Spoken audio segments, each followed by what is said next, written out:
Le quotidien péruvien La Marathon écrit que le Pérou, qui est tombé dans le piège de la fausse propagande et a succombé aux pressions extérieures, et a rétabli ses relations diplomatiques avec une entité fictive, exige aujourd'hui de corriger sa position concernant l'intégrité territoriale du Royaume de Maroc.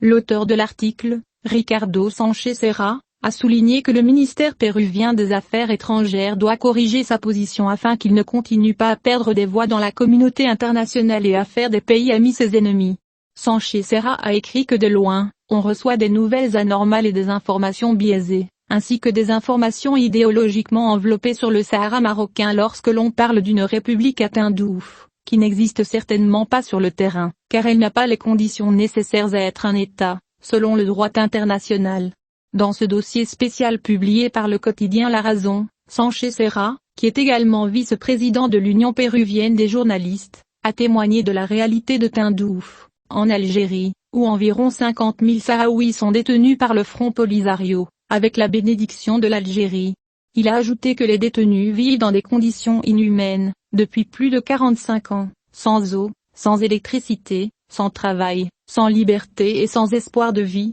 notant que la milice du Polisario impose un contrôle strict sur les camps pour empêcher les détenus de fuir et embarrasser la liberté. Selon Sánchez Serra, cela attriste l'âme que les geôliers, les dirigeants du Polisario et leurs familles soient les geôliers, les dirigeants du Polisario et leurs familles qui envoient leurs enfants étudier à l'étranger, en profitant du détournement de fonds l'aide humanitaire internationale. Mais dans la ville de Dakhla, revers de la médaille, Sánchez Serra écrit qu'errer dans ces rues donne un sentiment d'admiration, car c'est une ville touristique tranquille, et aussi prospère et développée, notant que le niveau de vie dans Dakhla, et en général, dans les provinces du sud du Maroc est parmi les plus élevés du pays, grâce au modèle de développement pour les provinces du sud, lancé par Sa Majesté le roi Mohamed V en 2015, avec des investissements de près de 7 milliards d'euros. Dans son article, il a passé en revue de nombreux grands projets qui sont en cours de mise en œuvre, notamment dans les secteurs de la pêche, de l'énergie, de l'agriculture, du tourisme et des infrastructures,